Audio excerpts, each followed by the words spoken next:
Hello everyone and welcome to wings एक उड़ान। JKS 2023 का फाइनल रिजल्ट अभी day before yesterday it was released, और बहुत से लोग एज यूजुअल क्वालिफाई किया उन्होंने, और उनकी सक्सेस स्टोरीज हमको सुनने को मिली। We are very lucky to have with us today miss Aafiya, who has secured rank 8th, top 10 में आई हैं ये। And we were lucky enough to have Aafiya as our faculty and as our mentor few years ago, and she has been a wonderful guide to students and a wonderful student herself. So welcome Afia, thank you for sparing your time thank today. You so much sir. I know thank you आज so much sir. Thank you so much. पहली result निकला है, बहुत सारे लोग घर में आ रहे होंगे, और तबीयत भी आपकी खराब है, फिर भी आपने टाइम निकाला, मैं बहुत बहुत शुक्रगुजार हूँ। And on behalf of all our viewers and wings उड़ान की फुल टीम की तरफ से मैं आपको मुबारकबाद देना चाहता हूँ। और thank you so much sir. Thank you so much. आप ये थोड़ा अपने बारे में बताइए कि आप बेसिकली कहाँ से हैं और एजुकेशन बैकग्राउंड क्या रहा आपका। जी, I belong to Yaripora Kulgam, district Kulgam. मेरी स्कूलिंग अनंतनाग से हुई थी, इकबाल मेमोरियल इंस्टीट्यूट अनंतनाग। उसके बाद आई डिड माय ग्रेजुएशन, मैंने इंजीनियरिंग की है, computer science and engineering from model institute of engineering and technology Jammu. After that graduation के बाद मैंने सिविल सर्विसेज की प्रिपरेशन स्टार्ट की। उसके बाद मैं हमदर्द में भी थी, हमदर्द स्टडी सर्कल में फॉर 2 years। और recently for 2-3 months I was in ICP also, initiative for competitive promotion, great. Interview की प्रिपरेशन के लिए। तो this was all about my journey. As far as I remember you have appeared for interviews before also. आपने interview yes sir. बहुत दिया, बहुत बार बहुत क्लोज आकर लास्ट मोमेंट पे फाइनल सिलेक्शन लिस्ट में नहीं आए। जी जी तो जी वो सर। एक बहुत डिस्करेजिंग होता है, मुझे लगता है प्रीलिम स्टेज या मेन स्टेज से छट जाना फिर भी एक्सेप्टेबल होता है, बट इंटरव्यू में जब आपको पता होता है कि शायद कल रिजल्ट आए और मैं फाइनली बन चुकी हूँ, तो उस स्टेज से वापस आना it is very discouraging. So how did you overcame that and how did you keep your motivation high, और उसके बाद आप प्रिपेयर करते रहे। Right sir. Sir first attempt में ही व्हेन जब इंटरव्यू कॉल आई थी तो I was very happy, like I reach to the final stage. पहले में तो it is kind of a motivation for you कि आप इंटरव्यू तक पहुंच रहे हो। बट फिर जब सेकंड स्टेज में भी, थर्ड इंटरव्यू में भी सेम फेस करना पड़ा तो थोड़ा डिमोरलाइजिंग होता था। बट एवरी टाइम मुझे ऐसा था कि जब भी रिजल्ट आता था I use to wait for the marksheet. Marksheet आती थी, उसके बाद आई यूज टू डिसाइड कि मुझे क्या करना है। और एवरी टाइम इट वाज कि पहले 2 अटेम्प्ट्स में मेरा ऑप्शनल सही नहीं जाता था, तो कहीं ना कहीं मुझे ये समझ आता था कि I need to work on my optional. तो मैंने आई नेवर थॉट कि मुझे क्विट करना है या मुझे ये चीज छोड़नी है। एवरी टाइम मुझे यही थॉट आता था कि how I need to improve, और नेक्स्ट स्टेज ऐसा हो कि बस फाइनल रिजल्ट में मेरा नाम आ जाए। तो I don't think that was in a way discouraging. कभी कभी ऐसा होता है, देयर आर मोमेंट्स जब आपको लगता है कि I don't know if I am going at a right direction या ऐसा कुछ हो रहा है, बट वो बहुत रेयर होते हैं। उसको आपको खुद ही काउंटर करना पड़ता है अपनी मोटिवेशन से सब। जहां तक बात की जाए आने वाली जनरेशन की या आने वाले जेकेएस की जो नेक्स्ट आगे लुक फॉरवर्ड कर रहे हैं, हालांकि एक बहुत बड़ी डिस्कशन है, I would not take you much time.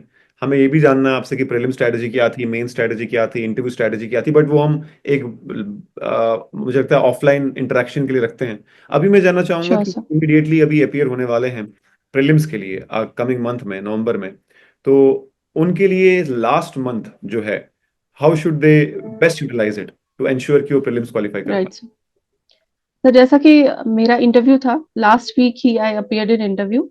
तो after I was done with the interview, my strategy was कि मुझे प्रीलिम्स के लिए प्रिपेयर करना है, बिकॉज अभी hardly we have 10-15 days left. So I started the next day also. मैंने papers collect करना स्टार्ट किया, बिकॉज उससे पहले 2021 से पहले पैटर्न वाज डिफरेंट। तो 2021, 2 एंड 3 का पेपर प्रॉपर एनालाइज किया एंड आई डिसाइडेड कि मुझे मेरी स्ट्रैटेजी और मेरे वीक पॉइंट्स क्या होंगे।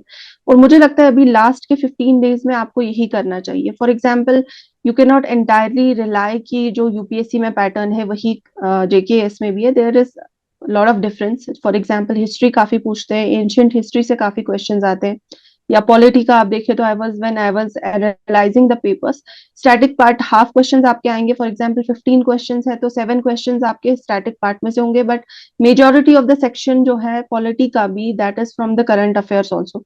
तो मेरा ये भी फोकस था कि अब मुझे करंट अफेयर्स पिछले 1 साल के कवर करने हैं। और करंट अफेयर्स इतना भी हाई लेवल का नहीं है, यूपीएससी लेवल का नहीं है, नॉर्मल लेवल का होता है। और इजीली मुझे लगता है जो मंथली मैगजीन्स आती है वहां से आपका आराम से कवर हो सकता है। और करंट अफेयर्स ऐसा है कि मेजर मेजर इश्यूज जो होते हैं। सिमिलरली जो इकोलॉजी पोर्शन था, व्हाट आई एनालाइज्ड कि बेसिक इकोलॉजी बहुत ज्यादा पूछते हैं। तो मेरा ये था कि कमिंग डेज में मुझे एनआईओएस और जो डिफरेंट एनसीईआरटीज हैं वो कवर करनी है। तो मुझे लगता है कि पेपर का एनालाइज करना, और आपको आप फॉर एग्जाम्पल मैंने पिछले 2-3 अटेम्प्ट दिए थे तो मुझे पता था कि किस सेक्शन में मेरी ज्यादा गलतियां होती है। एंशियंट हिस्ट्री में मेरे बहुत ज्यादा मार्क्स जो है रॉन्ग होते थे, क्वेश्चंस गलत होते थे। तो इस बार मेरी स्ट्रैटेजी ये थी कि मैं एटलीस्ट बेसिक एनसीईआरटीज दोबारा से अच्छे से रिवाइज करके और पीवाईक्यूज प्रैक्टिस करके जाऊं, ताकि अगर मेरा स्ट्रॉन्ग होल्ड है ज्योग्राफी पे या पॉलिटी सेक्शंस पे, इस बार जो है हिस्ट्री भी मुझे एक तरीके का बैकअप दे सके। तो मुझे नहीं लगता कि एक कोई जनरल स्ट्रैटेजी है, हर एक इंसान के लिए एक वीक पॉइंट होता है और एक उसका स्ट्रॉन्ग पॉइंट होता है। तो मुझे लगता है कि आपको खुद एनालाइज करना है कि आपको किस किस एरियाज में वर्क करना है, और आपकी स्ट्रैटेजी सिर्फ आपके लिए यूनिक होगी। तो आपको अपने स्ट्रेंथ्स और वीकनेसेस पे बनानी है और खुद उसको एनालाइज करना है। That is no no one size fits for all formula है, हर किसी को अपने यस हिसाब सर, से यस सर। जस्टिफाई करनी है। Right mock sir. का क्या रोल रहता है लास्ट के दिनों में, या फिर फॉर दैट मैटर किसी भी एग्जाम, चाहे प्रीलिम्स है मेंस है? How far are mocks helpful और they are not helpful? What is your opinion? तो मुझे लगता है हर एक एग्जाम के लिए you have to practice a lot. For example आप मेंस का देखें तो I use to write a lot, मैं बहुत ज्यादा आंसर राइटिंग करती थी। Even there was a time back in November this year when I daily use to write 1 test a day, क्योंकि मुझे ऐसा लगता था कि डीप डाउन कुछ ऐसी चीजें हैं जो शायद मुझे पढ़ने से समझ नहीं आ रही है, जो शायद आंसर राइटिंग में मुझे पता चलेगा कि कहाँ पे I am lacking, and there were lot of things जो जिनको मैंने इम्प्रूव किया। सिमिलरली प्रीलिम्स की बात करें तो मुझे लगता है बहुत ज्यादा पीवाईक्यूज को प्रैक्टिस करना चाहिए, एमसीक्यूज को बहुत ज्यादा प्रैक्टिस करनी चाहिए, क्योंकि ह्यूमन माइंड फिर उसी चीज उसी तरीके से फिर सोचना स्टार्ट करता है। फॉर एग्जाम्पल एमसीक्यूज की बात करें तो this is a game of elimination sir. हम मोस्टली 50% ऑफ द पेपर ऐसा होता है जो आपको पता नहीं होता है, और you reach up to two options या 3 ऑप्शंस, उसके बाद आपको एलिमिनेशन की गेम खेलनी पड़ती है।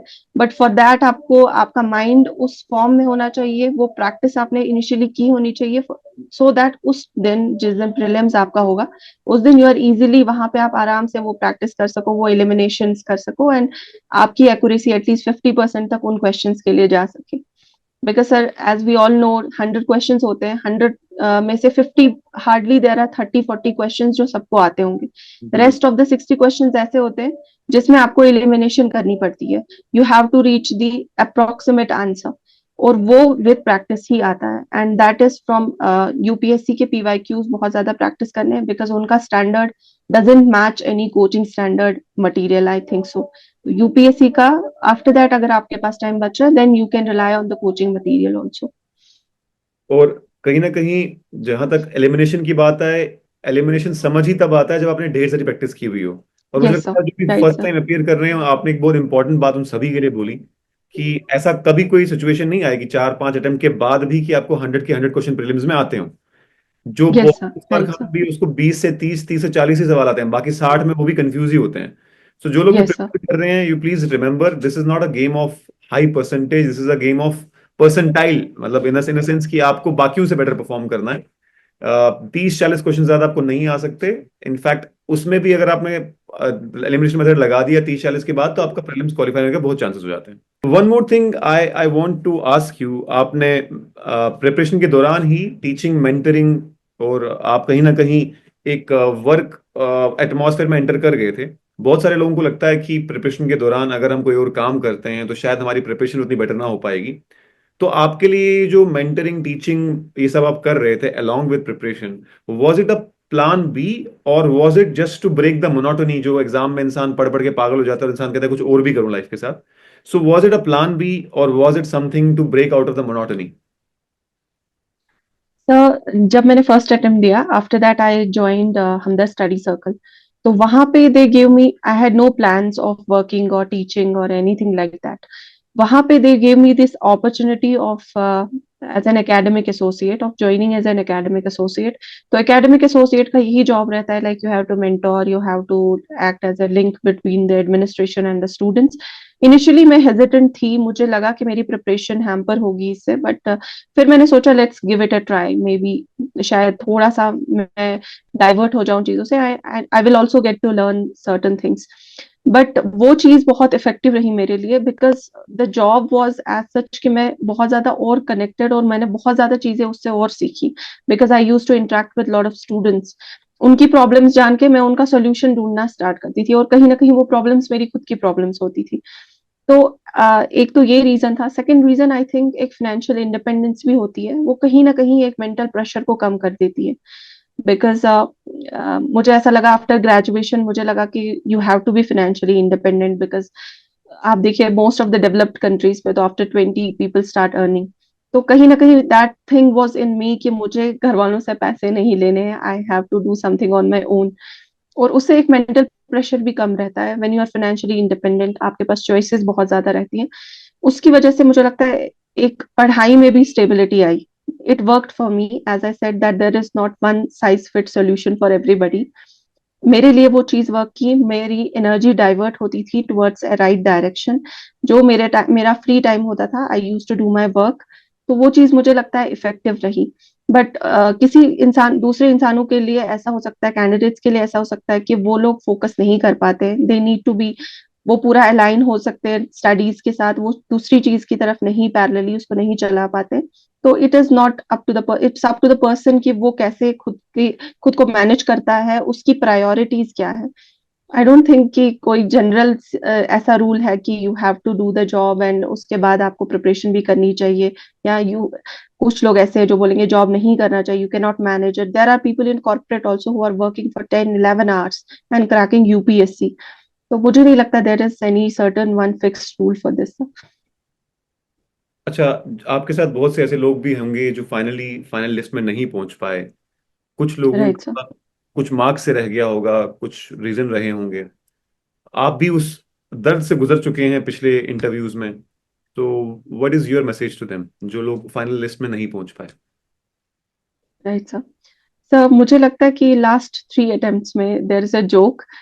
If you allow me I can tell that joke sir. Sure, please go ahead. Generally ऐसा होता था कि पिछले 3 अटेम्प्ट्स में एनेक्स्चर 1 जो आता है रिजल्ट का, my name was always in annexure 1, तो I used to get calls congratulations. और एक तो वो दर्द होता था कि नहीं हुआ है, दूसरा फिर आपको क्लैरिफाई करना पड़ता था सबको कि I am not in the list, this is annex 1, जो सिर्फ मार्क्स होते हैं of the failed candidates also. But वो चीज मुझे सिखाई, उस चीज से मैंने बहुत सीखा कि अल्टीमेटली अगर एनेक्स 1 में आ रहा है तो एनेक्स 2 में भी एक बार आएगा. तो वो चीज मैं कहीं ना कहीं खुद के लिए एज अ मोटिवेशन रखती थी. और मेरी मैसेज उन लोगों को जो अभी फेल हुए हैं, I don't consider it as a failure, this is one step towards the success itself. But अगर उनको लग रहा है कि वो फेल हुए हैं, डोंट लूज हार्ट. मुझे ऐसा लगता है कि every failure has a reason. आपको कुछ सिखाने के लिए कोई लेसन होता है from the universe to teach you something. मुझे ऐसा लगता है if I would have qualified in my first attempt, maybe मैं पब्लिक सर्विस की तरफ इतना डिवोटेड नहीं होती, मुझे रियल प्रॉब्लम्स वर्ल्ड की पता नहीं होती. Maybe the universe is trying to teach you something. आप अपने अंदर झांकिए और उन खामियों को समझिए और खुद पे वर्क करिए, ताकि नेक्स्ट अटेम्प्ट में इंशाल्लाह अल्लाह ताला के फजल से आप कामयाब हो सके. I thank you so much, Afia. I would not take much of your time. I wanted to ask a thank you lot, so much sir. but I'm sure you're busy. जब भी अब we would like to extend an invitation, official invitation to you. जब भी आप जम्मू आए, offline एक sure session sir, sure sir, बनाएंगे, open to all session. Whoever wants to come can come and ask you about your sure sir, strategy, about optional, sure about sir. prelims, about mains. So thank you so much for sparing your time today. And thank you sir, it was my pleasure sir. we are all thank very you so much sir. all of us here at Sunya and Wings. We are very proud of you, and our prayers are with you always. So thank you thank you so much so sir. much, and thank you congratulations sir. once again. Thank you. Thank you so much sir. Thank you sir.